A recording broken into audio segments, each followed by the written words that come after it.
बिस्मिल्लाहिर्रहमानिर्रहीम। Top story के साथ आपका मेज़बान अल्ताफ़ बयानी हाजिर है। नाज़रीन, आज के प्रोग्राम में हम सियासत और जो मौजूदा सूरत हाल है थोड़ा सा उससे कतई नज़र, थोड़ा सा उससे हट के बात करेंगे कुछ ऐसे दीनी फ़राइज़ की जिसकी अंजामदही में मैं और आप मशगूल हैं आजकल।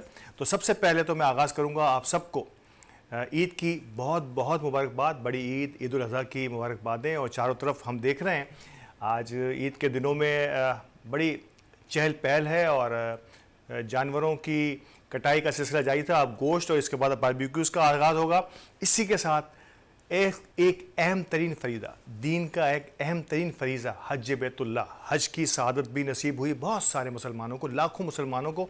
तो सबसे पहले आप सबको हज की मुबारकबाद भी मैं देना पसंद करूँगा और चाहूँगा कि ये हज जो है इस बार तमाम आज़मीन हज के लिए मबरूक हज हो और एक बाबरकत सफ़र रहे इनका, खैरियत से हो जाए। खैरियत से गए हैं तो खैरियत से वापस भी आ जाएं, अपने अपने घरों को लौटें और जिस मकसद के लिए हज के लिए कहा गया वो मकसद भी हासिल हो और आने वाली ज़िंदगी न सिर्फ उनकी बल्कि हम सब की दीन के रास्ते पर चलते हुए गुज़रे। आमीन सुम्मा आमीन। ये हम सब की दुआएं हम सब के साथ हैं। बात करते हैं कुर्बानी की। और नाज़रीन, इससे पहले कि मैं कुर्बानी के आज के सिलसिले की तरफ आऊँ, यानी कि ईद के दिनों की तरफ यकीनी तौर पर मैं ज़रूर जिक्र करूँगा।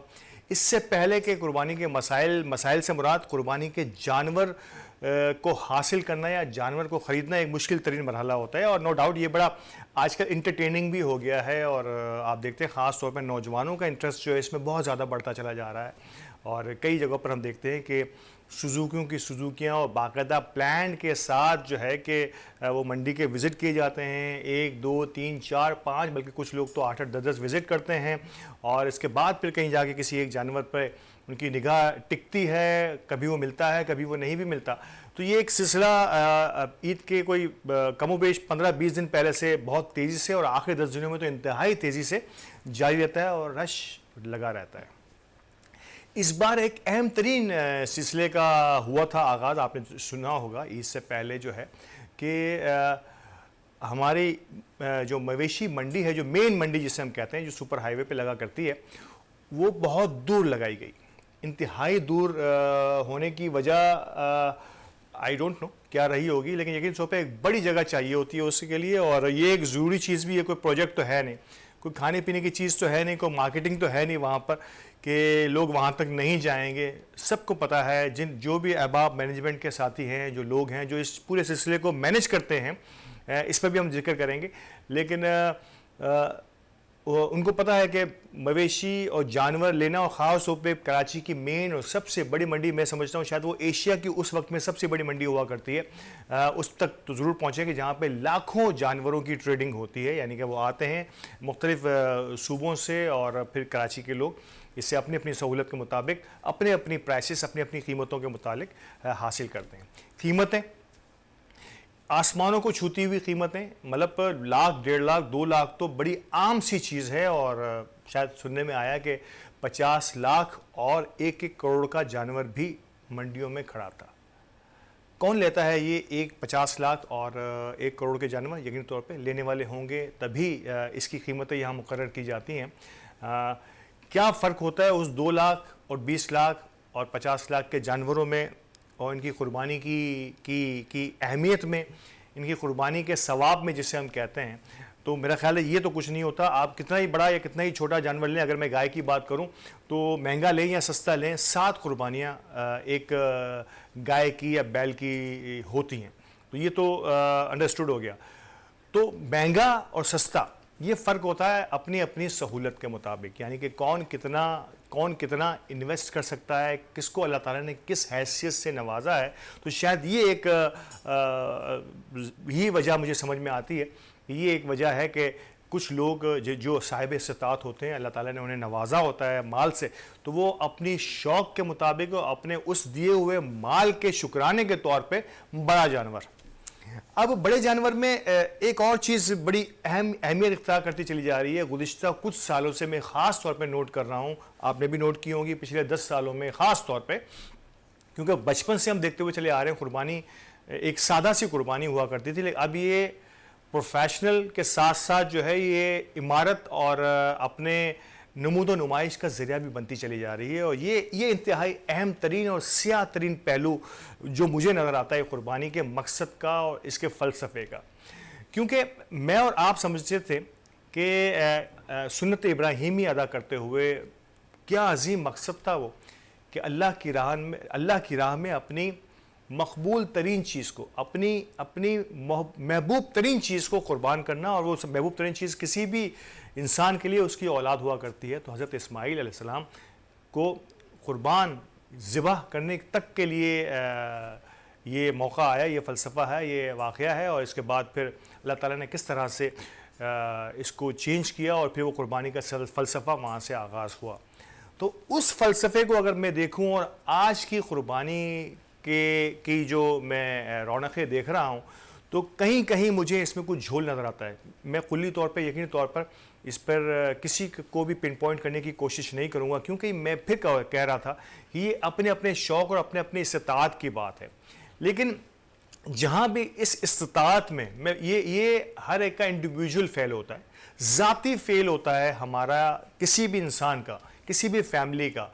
तो ये इस सिलसिले में मैं सिर्फ इतना ज़रूर कहूँगा कि जहाँ भी बंदा अपने आप को खुद इवैल्यूएट करे, सेल्फ इवैल्यूएशन जिसे हम कहते हैं, कि जहाँ भी इसमें नमूद व नुमाइश का ज़र्रा भी शामिल हो गया, उलमा कराम फरमाते हैं कि नमूद व नुमाइश का ज़र्रा भी इसमें शामिल हो गया कि आज अगर हमारे पड़ोस में इतने का या इस साइज़ का या इस वज़न का बैल आया है या गाय आई है, जानवर आया है, और मुझे अब इससे अच्छा ही लेना है, इससे महंगा ही लेना है, इससे तगड़ा ही लेना है, जिस वक्त आपके जहन में ये आ जाए, या मेरे किसी पड़ोसी ने, मेरे किसी रिश्तेदार ने, जिसे हम कहते हैं कंपटीशन, मुकाबले का रुझान जब जहन में आ जाए, मेरा ख्याल है कि यहाँ से उस फ़लसफ़ा तो फिर ख़त्म हो जाता है। फिर मेरा ख्याल है फिर वो कुर्बानी नहीं होती, एक जानवर पर जुल्म ही कह सकते हैं, या अपने पैसों का ज़िया कह सकते हैं। नमूद व नुमाइश की सख्ती से मनाया दीन के किसी भी काम में। अल्लाह ताला ने कुरान करीम में भी और अहादीस मुबारक में हुज़ूर अकरम सल्लल्लाहु अलैहि वसल्लम ने बेशतर मकामात पर हमें इंसानी जज्बे को और अपनी कुर्बानियों को बेपनाह अंदाज में और बड़े बेहतरीन अंदाज में, बेहतरीन असलूब में हमें समझाने की कोशिश की गई है कि इसमें नमूद व नुमाइश, कहते हैं ना कि एक हाथ को दिया तो दूसरे हाथ को पता ना चलना चाहिए। तो कुर्बानी जैसे मकसद, अजीम मकसद, जिस पे आप अपना 1 लाख लगाएं या 1 करोड़ लगाएं, इसमें अगर नमूद व नुमाइश का ज़रिया बन जाए तो यकीनी तौर पर ये अजीब सी कैफियत नज़र आती है। इस नमूद व नुमाइश में एक अहम बड़ा फैक्टर जो है वो हमारे सोशल मीडिया ने बड़ा अहम कर दिया है। मतलब मैं हैरान होता हूँ, समटाइम बड़ा परेशान भी होता हूँ कि गाय ढूंढने से लेके, मवेशी मंडी से लेके, फिर वहाँ से सौदा जो आप डील कर रहे हैं वहाँ से लेके, सुजुकी पे लादने से लेके, अपने घर पे उतारने से लेके, और फिर पूरे जब तक वो आपके साथ रहता है, ये पूरे इसके वीलॉग्स बनना शुरू हो गए हैं।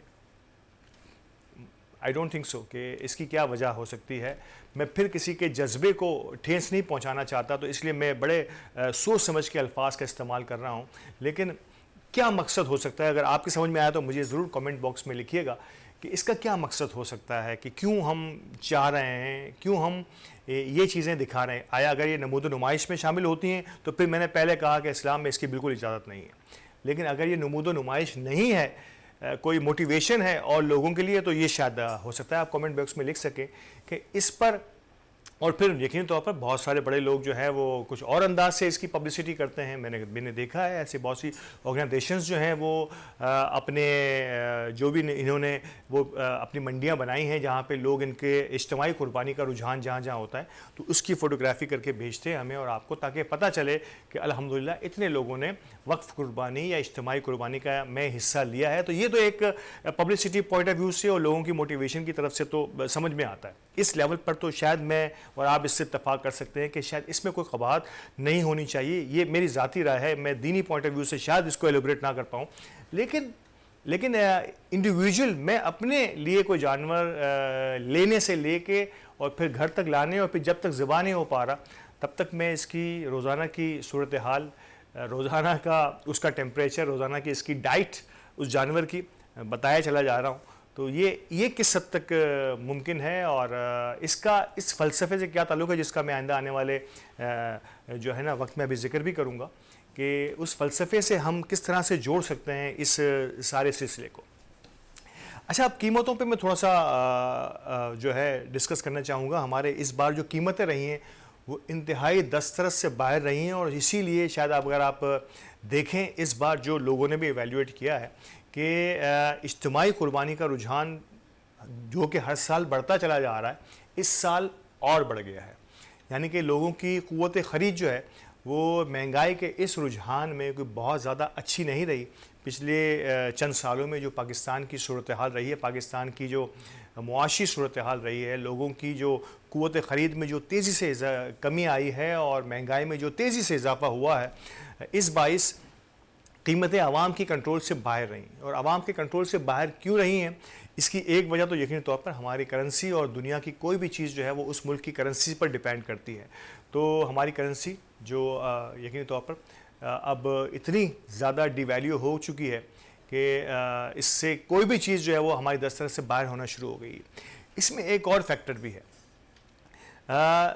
मंडी के अगर जो डीलर्स हैं, जो मंडी में आजकल काम कर रहे हैं, जो लोग कैटल फार्मिंग का में बड़े बड़े लोग शामिल हो गए। कैटल फार्मिंग एक ज़माने में कैटल फार्मिंग जो है वो गांव गोठों के लोगों का ज़रिया मुआश हुआ करता था। वो सारा साल वो जानवरों को पालते थे और फिर इंटीरियर से, नो डाउट कि ये इसमें छोटे और बड़े तमाम ही किस्म के लोग होते थे, लेकिन वो इंटीरियर से हुआ करते थे, वो गांव गोठों के लोग हुआ करते थे, बड़े शहरों के लोग इसमें शामिल नहीं हुआ करते थे। लेकिन गुज़िश्ता चंद सालों में मैं और आप देख रहे हैं, एक तो मंडी की सूरत हाल ही तब्दील होगी। आज से 10 साल पहले की मवेशी मंडी का हाल देखें और आज की मवेशी मंडी का हाल देखें और इसकी सूरत हाल देखें तो आपको ज़मीन आसमान का फ़र्क नज़र आएगा। एक ज़माना था जहाँ एक बल्ब जो है वो जलाना बड़ा मुश्किल होता था और रात के वक्त में लोग ख़रीदारी नहीं किया करते थे। ये मेरा ज़ाती तजुर्बा है कि रात के वक्त में लोग ख़रीदारी नहीं किया करते थे कि कोई खुदा न खादा कोई नुक्स वाला जानवर हाथ में ना आ जाए और अगले दिन फिर उसे हम वापस ले जाने की ज़रूरत ना पड़े, मतलब इस वजह से। लेकिन अब लोग रात को तरजीह देते हैं क्योंकि रात को इतना रोशनी में नहाया हुआ होता है कि पूरी रात सुबह तक, फजर तक, बल्कि फजर के बाद तक कारोबार जारी रहता है और इसके बाद फिर कहीं जाके डीलर सो जाते हैं। तो ये इस बार यानी पिछली बार का भी इत्तेफाक रहा कि लोगों से बात करने पर पता ये चलता है कि दिन में काम नहीं होता। इसकी वजह ये कि दिन में आड़त जितने भी ये डीलर्स जो होते हैं, जो मालिकान होते हैं जानवरों के, वो सो रहे होते हैं क्योंकि सारी रात वो कारोबार करते हैं। इसका मतलब ये रात की मंडी हो गई है। ये मवेशी मंडी जो है अब रात का बिजनेस बन गया है और इस हद तक चकाचौंध कि यकीन तौर पे फैमिलीज़ की सूरत में भी आपने देखा होगा, मैं भी देखता हूँ कि फैमिलीज़ की सूरत में लोग वहाँ जाते हैं और बड़े ही पुरतपाक अंदाज में एक पिकनिक की सी सूरत हाल बन जाती है। बच्चे, बूढ़े, जवान जो है और बड़े ही आलीशान किस्म के जो टेंट और कैंप्स लगे हुए होते हैं मुख्तलिफ जगहों के, और बड़े बड़े नाम, बड़े बड़े ब्रांड्स जो हैं वो अब इस कैटल फार्मिंग का हिस्सा बन गए। इसमें तो कोई शक की बात नहीं है कि ये बड़ा अच्छा साइन है, ये नेक शुगून है कि ऐसे लोग कैटल फार्मिंग जैसे काम, और मैं तो समझता हूँ कि इन्हीं लोगों को ज़राअत की तरफ भी तवज्जो देनी चाहिए। जब प्राइवेट सेक्टर जो है वो ज़राअत की तरफ जाएगा तो मेरा ख्याल है कि गांव के लोगों को ना सिर्फ ये कि रोज़गार के अच्छे ज़राए मिलेंगे, बल्कि हम एक छोटा कित्ता अराजी से ज़्यादा फसल हासिल करने की तरफ जा सकेंगे। क्योंकि हर ताजिर, हर बिजनेसमैन ज़रूर चाहेगा कि जो है वो ज़्यादा बिजनेस कमा सके, ज़्यादा से ज़्यादा अर्निंग कर सके। वो अर्निंग करने के लिए पूरी कोशिश करेगा कि किसी न किसी अंदाज में जो है वो अपनी पैदावार को बढ़ाने की कोशिश करे। तो प्राइवेट सेक्टर को जब कैटल फार्मिंग, जिसे हम गांव गोठों के लोगों का ज़रिया मुआश कहा करते थे, अब उसमें बड़े बड़े लोग शामिल हो गए हैं और बड़े बेहतर अंदाज में हुए हैं। और हम देखते हैं कि जानवरों को कि जिस अंदाज में यहाँ पर जो है नशोनुमा की जा रही है, ये इंतहाई हद तक बड़ी हौसला अफजा है। तो ज़राअत में भी अगर यही लोग शामिल हो जाएंगे तो ये भी बड़ा ही फ़ायदेमंद कारोबार है दुनिया भर में। अब मैं थोड़ा सा इससे पहले कि वक्फे की तरफ जाने के लिए मुझे कहा जा रहा है, और वक्फे पे जाने से पहले मेरा जी कर रहा है कि मैं एक बात का, बल्कि मैं वक्फे के बाद ही इस पर रखूँ कि ये कैटल फार्मिंग जो है इसको अगर थोड़ा सा और एडवांसमेंट की तरफ लेके जाया जाए और देखा ये जाए कि क्या हम इस कैटल फार्मिंग को एक्सपोर्ट्स की तरफ भी मुतवज्जह हो सकते हैं। हमारे कुर्बानी के जो मसाइब हैं, कुर्बानी के जो हमारे ज़रूरियात हैं, इसको तो पूरा करना ही है। क्या हम आलमी मार्केट में हमारे इस मीट को बीफ को इन चीज़ों को क्या हम आलमी मार्केट में भी इंट्रोड्यूस करा सकते हैं? क्योंकि पाकिस्तान एक ज़राई मुल्क है, लेकिन हमें बदकिस्मती से बहुत सारी चीज़ें बाहर से इंपोर्ट करनी पड़ती हैं। तो हम मुल्क की कितनी ज़रूरियात पूरी कर रहे हैं और दुनिया को कैसे हम मुस्तफ़ीद कर सकते हैं हमारे जानवरों के गोश्त से। तो हमारे साथ रहिएगा, वक्फे के बाद दोबारा हाजिर होते हैं। मैं थोड़ा सा इस पर और एलिब्रेट करने की कोशिश करूँगा।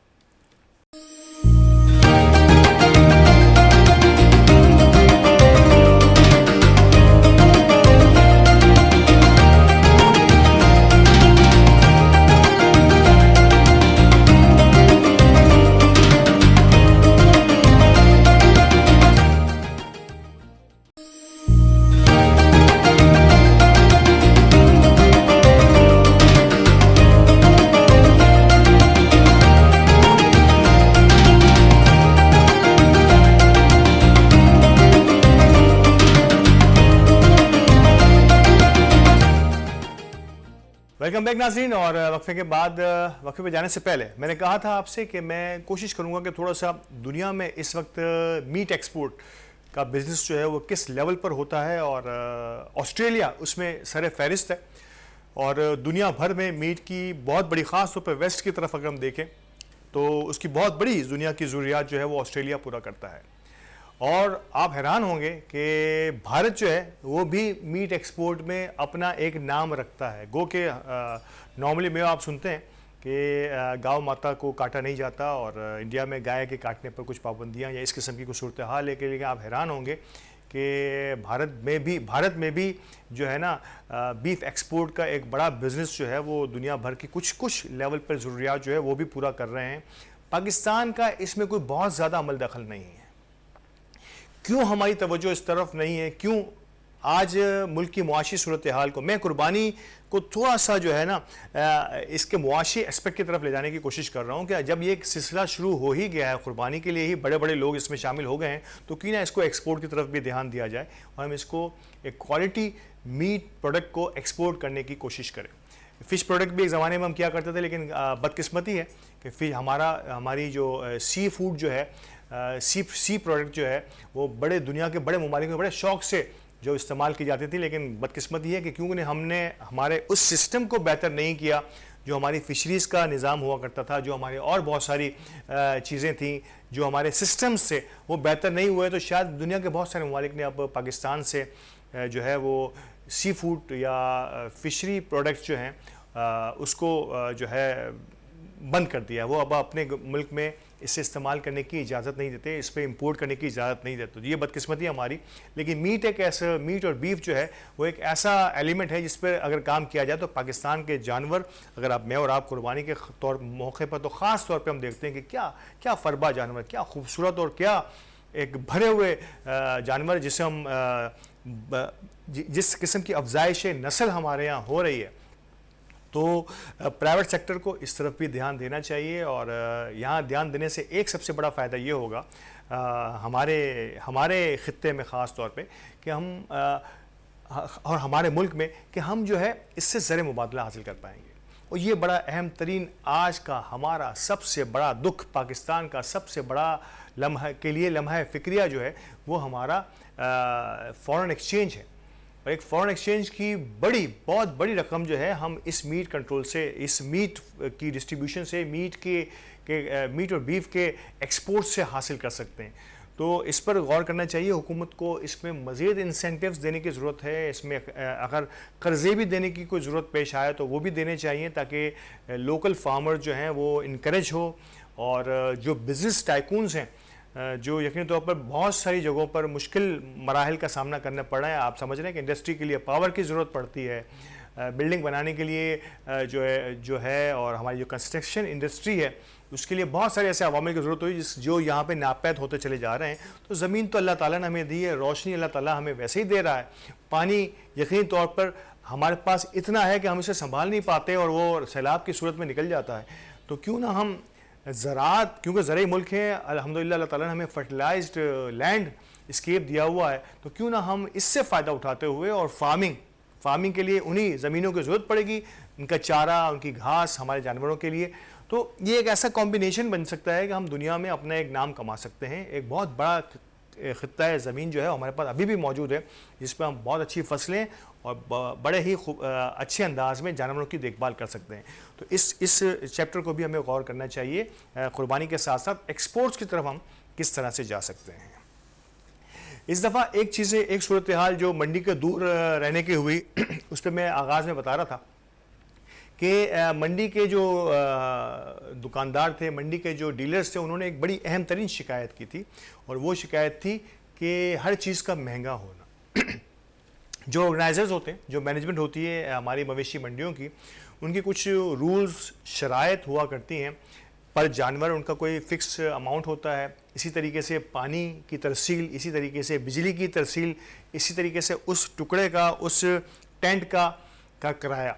तो ये सब चीज़ें इतनी बढ़ गई हैं कि जो वहाँ का जो डीलर है, जो बेचने वाला है, जानवरों की देखभाल करने वाला है, वो इंतहाई इस बार परेशान नज़र आया। कुछ लोगों ने उनके ज़ाती इंटरव्यूज़ भी किए जो सोशल मीडिया की ज़ीनत भी बने हुए हैं। मैं और आप इसे सुनते रहते हैं कि वो इंतहाई परेशान हाल रहे, और पिछले सालों में भी इसी किस्म की वीडियोज़ आती रहीं, इस साल भी इसी किस्म की वीडियोज़ आती रहीं।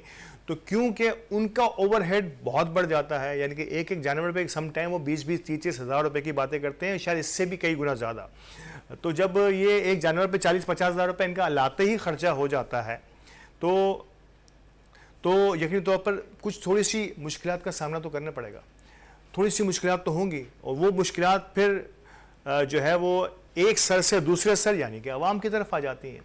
तो क्यों ना इसका कोई ऐसा बंदोबस्त किया जाए कि जो हमारे डीलर्स हैं, जो जानवरों का कारोबार करने वाले लोग हैं, उनको थोड़ी सी सहूलत, मैं ये नहीं कह रहा कि उसको फ्री ऑफ कॉस्ट कर दिया जाए, लेकिन उस सहूलत में उनके उन अखराजात में थोड़ी सी कमी की जाए, और फिर इसका जो समर है, इसका जो फ्रूट है, वो लौटाया जाए आवाम की तरफ, ताकि आवाम इस मुश्किल सूरत हाल में कुर्बानी को बआसानी अंजाम दे सकें। और वो लोग जो शायद सोचते हैं कि इस बार, अगली बार तो हमें जो है कुर्बानी की तरफ जाना है, लेकिन शायद महंगाई की सूरत हाल हर साल, हर नए साल में और बढ़ती चली जाती है, जिसके बायस जो है वो मुश्किल से मुश्किल तरीन होता चला जा रहा है। तो शायद वो इस साल भी महरूम रहे। तो शायद इस साल अगर हम कोशिश करें कि अगले सालों की कोई ऐसी प्लानिंग की जाए कि ज़्यादा से ज़्यादा लोग अपने इस फ़र्ज़ को अदा करने के लिए आगे आ सकें, और अगर समझते हैं कुर्बानी की असल गर्ज़ व ग़ायत को, वो समझते हैं कि इसका क्या मकसद और क्या फ़लसफ़ा रहा है, अगर इस पर अमल पैरा होते हुए सुन्नत इब्राहीमी को अदा करना चाहते हैं, तो क्यों ना इन्हें ये मौका मिलना चाहिए।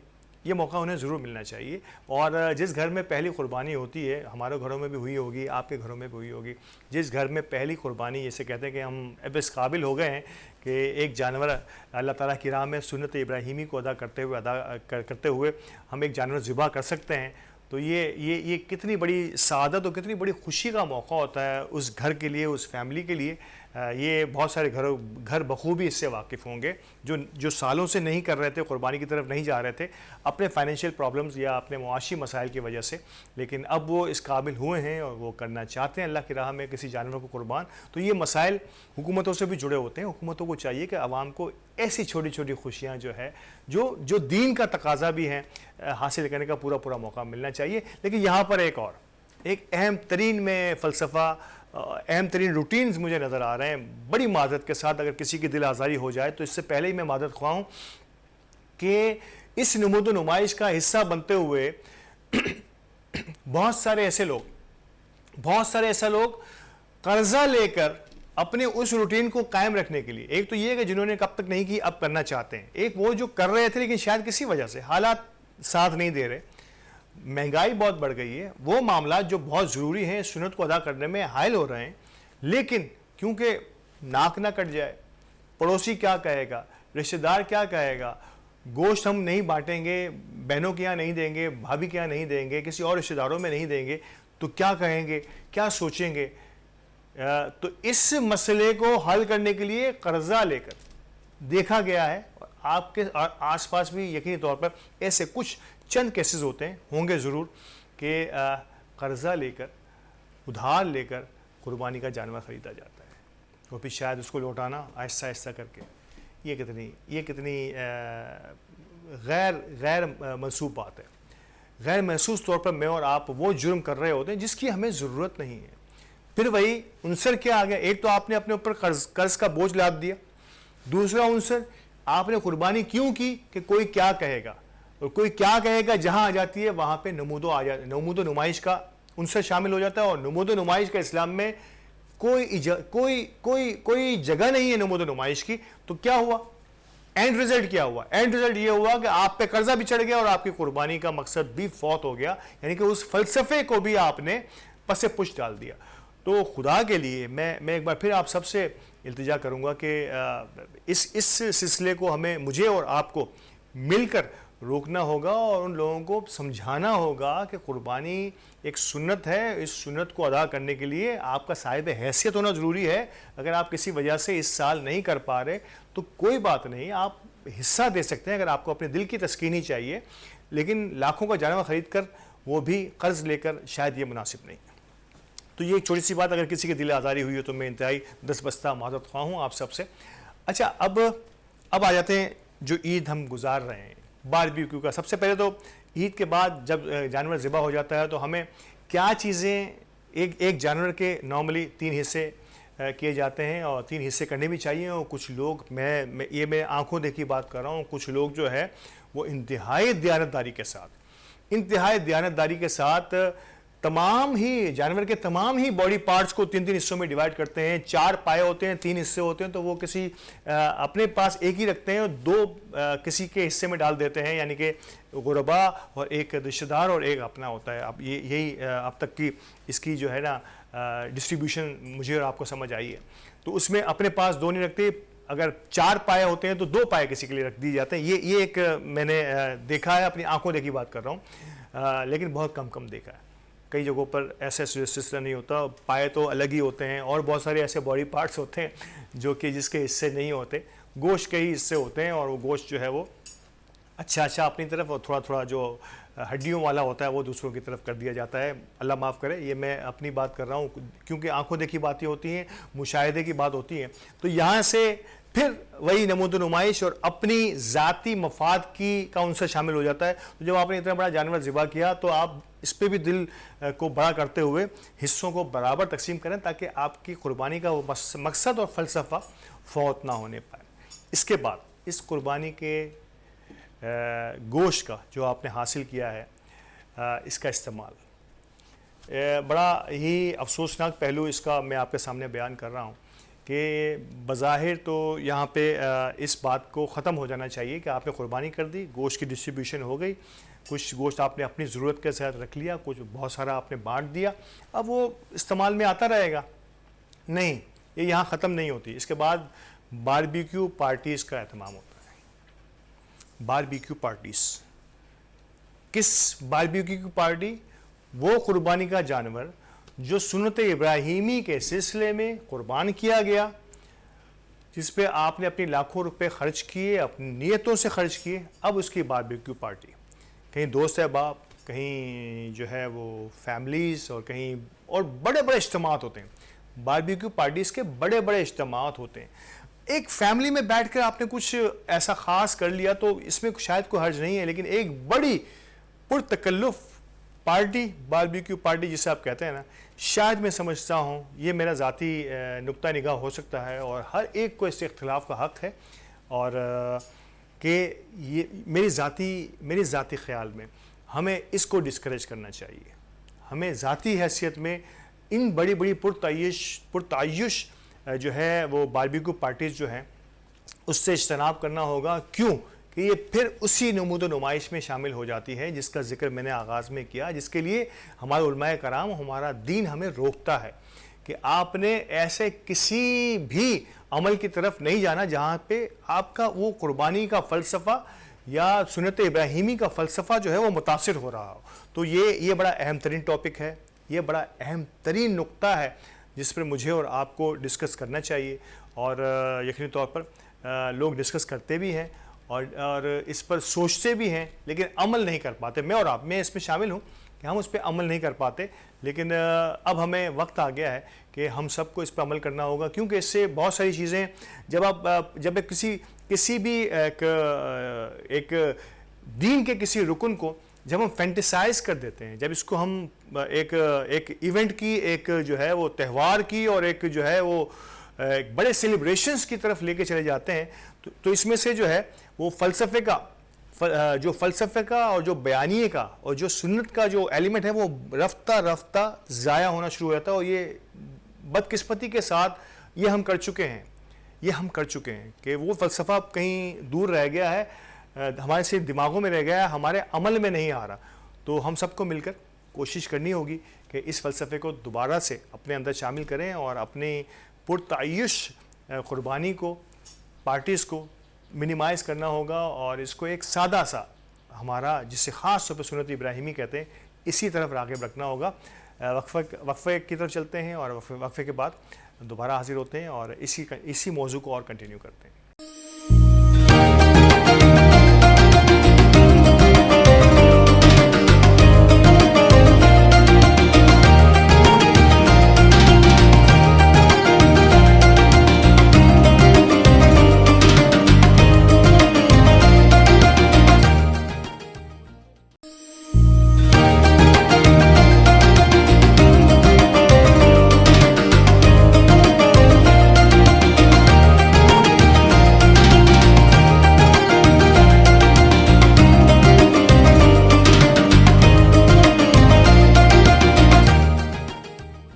वेलकम बैक नाज़रीन। और वक्फे के बाद इस प्रोग्राम के इस आखिरी हिस्से में कसाईयों की मनमानियाँ और मनमौजियाँ जो हज़ारों में पहुँच गई हैं, और अब ये छोटी मोटी बात नहीं रही है कि गाय की कीमत कटने की, मैंने तो बड़ा हैरान हुआ कि 25,000 रुपये तक भी वसूल किए गए हैं एक गाय की कीमत। शायद इससे भी कहीं ज़्यादा सुनने में आया कुछ इलाक़ों में, जो कि इंतहाई मुश्किल तरीन सूरत हाल।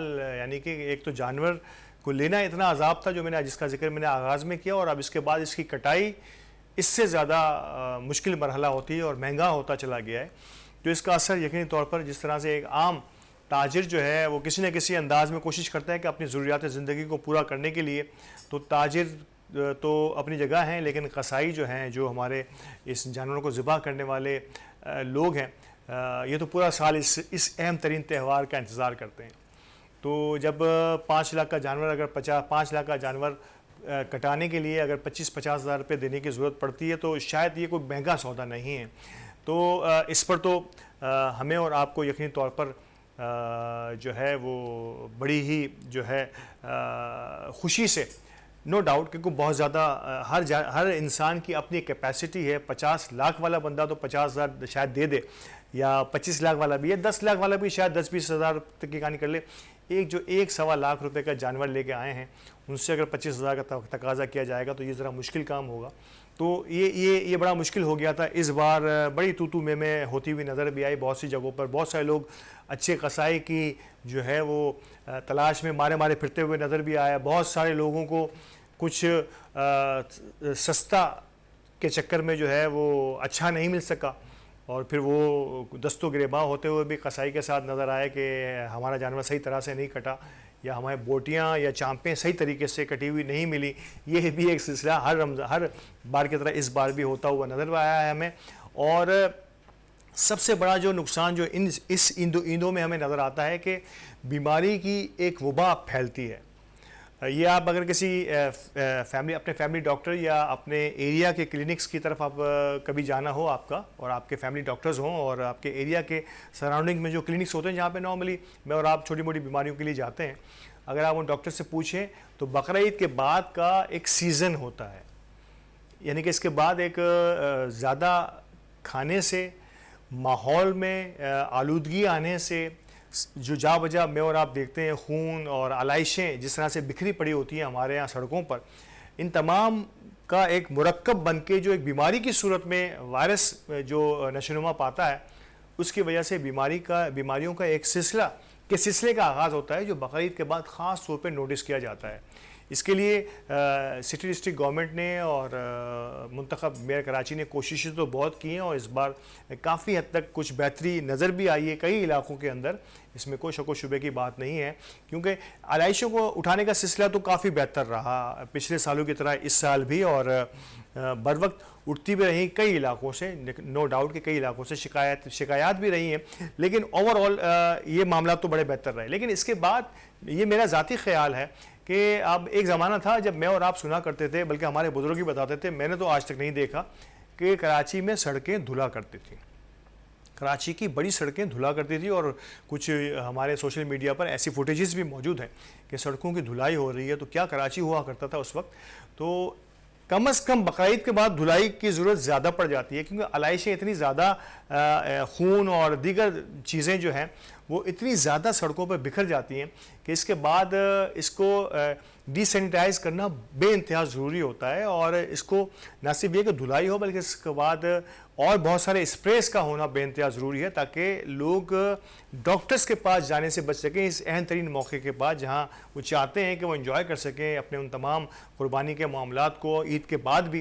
और ईद के बाद एक बीमारियों का सिलसिला, लामतनाही सिलसिले का आगाज़ हो जाता है। और इसमें एक और बड़ी अहम तरीन पेशरफ जो है वो मुझे और आपको ये करनी होगी कि जब हम 50 लाख का, 25 लाख का, 1 लाख का या 2 लाख का ही सही जानवर ख़रीदने की इस्तेताअत रखते हैं, इससे हम कुर्बान करते हैं, तो बराह करम इसकी आलाइशों को ठिकाने लगाने का भी कोई बंदोबस्त होना चाहिए। अगर इस पर आपके 200-500 रुपये खर्च भी होते हैं तो ये ज़्यादा कोई महंगा सौदा नहीं है। और वैसे भी हमारी सिटी डिस्ट्रिक्ट की गाड़ियाँ घूमती हैं, ये नहीं कि ये अपनी ज़िम्मेदारियों में शामिल कीजिए, ये खुदा के लिए इसे अपनी ज़िम्मेदारियों में शामिल कीजिए कि अगर आपने एक जानवर काटना है तो आप जिम्मेदारी में रखिए, जिस तरह दीगर जिम्मेदारियां आपकी रखी जाती हैं अपनी लिस्ट, चेक लिस्ट में इसको शामिल कीजिए कि इसकी आलाइशों को ठिकाने भी आप ही ने लगाना है, और उस जगह को जहाँ पे जानवर कटा है उसकी सफाई सुथराई के लिए एहतमाम करना है, चाहे इस पर अखराजात हो रहे हैं वो भी करने पड़ेंगे। क्यों? इसकी वजह यही है कि फिर मैं कहूँगा कि आपने एक फरीज़ा अदा किया है, उस फरीज़े के बाद किसी को तकलीफ हो रही है, कोई इस वजह से बीमार हो रहा है, तो फिर वो फरीज़ा शुकूक व शुबहात में चला जाएगा। तो क्यों ना, जब इतना खर्चा हो गया, लाखों रुपया हमने खर्च कर दिया, तो चंद 100 रुपये या 1, 2, 5 हज़ार रुपये और ख़र्च करके इसको और खूबसूरत कर दिया जाए, आपका दिल भी मुतमईन रहेगा, क्योंकि आपके अपने लोग भी वहीं आसपास से गुजरते हैं। तो मे भी कि इसकी जद में आपके घर का, आपकी फैमिली का कोई शख्स ही ना आ जाए। दूसरा एक कॉन्सेप्ट जो है कुछ इलाकों में एक ज़माने में शुरू हुआ, स्लॉटर हाउसेस का, या एक ख़ास इलाके या ख़ास ग्राउंड में जाके आसपास के लोगों को ये तरगीब दी गई थी कि यहाँ आके आप अपने जानवरों को ज़िबा करें। अच्छा आइडिया था, बहुत ही ज़बरदस्त आइडिया था। हमारे यहाँ फ्लैट सिस्टम बहुत ज़्यादा होते हैं, लोग फ्लैटों के बाहर अपनी गायें गलियों के अंदर या दीगर सड़कों पर काटते हैं, तो आसपास हर एरिया में स्लॉटर हाउसेस का एहतमाम होना चाहिए। लेकिन बदकिस्मती से ये आइडिया जिन जिन इलाकों में, एक ज़माना मुझे याद है गुलशन इकबाल में एक कोशिश की गई थी इसकी, लेकिन ये फेल्ड हो गया।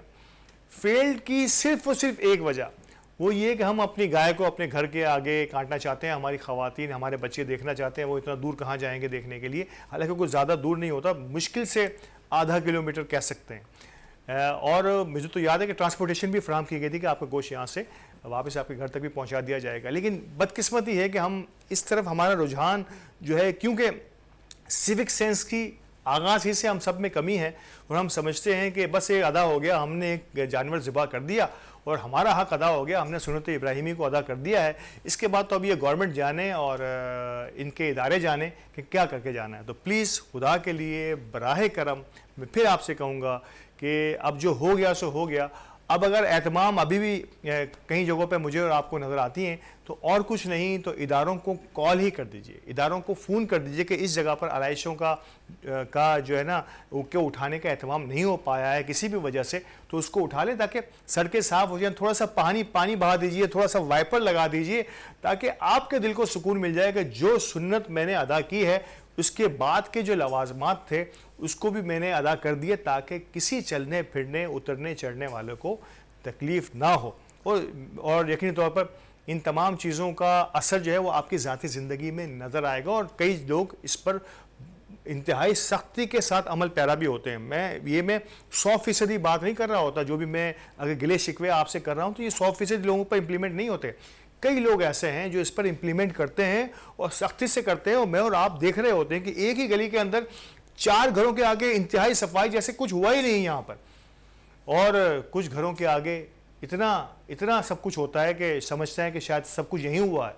तो ये फ़र्क होता है हमारी कॉमन सेंस का, हमारी सिविक सेंस का और हमारी अखलाकियात का। तो बराए करम इन चीज़ों को इस ईदों में मुझे उम्मीद है कि आप सबने अमल किया होगा। आइंदा आने वाली ईदों में, न सिर्फ ईदों में, इस सिविक सेंस को किसी के लिए राहत पहुंचाना, किसी के लिए रास्ता कुशादा करना हमारा दीन का फरीज़ा भी है। तो इसको अपने हर अमल में जारी और सारी रखिएगा।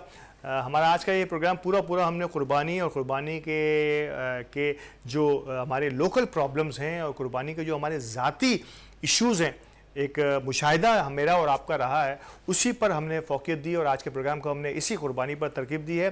एक बार फिर जाते जाते आप सबको ईद कुर्बान मुबारक हो। अल्लाह पाक हम सब की इन कुर्बानियों को अपनी बारगाह में कबूल व मंजूर फरमाए। और वो तमाम लवाहिकीन जो आज हमारे साथ नहीं हैं, पिछले साल थे, पिछले सालों में हमारे साथ रहे हैं, हमारे आबाओ अजदाद या हमारे वालिदैन, अल्लाह पाक उनको गरीक़ रहमत करे और अल्लाह पाक उनको जन्नतुल फिरदौस में आला मकाम अता फ़रमाए। और रिसेंटली कुछ ऐसे इंसिडेंट भी हुए जिसमें जो है एक कश्ती में हमारे 300-350 पाकिस्तानी डूब के हलाक हुए बकरीद से कुछ ही दिन पहले।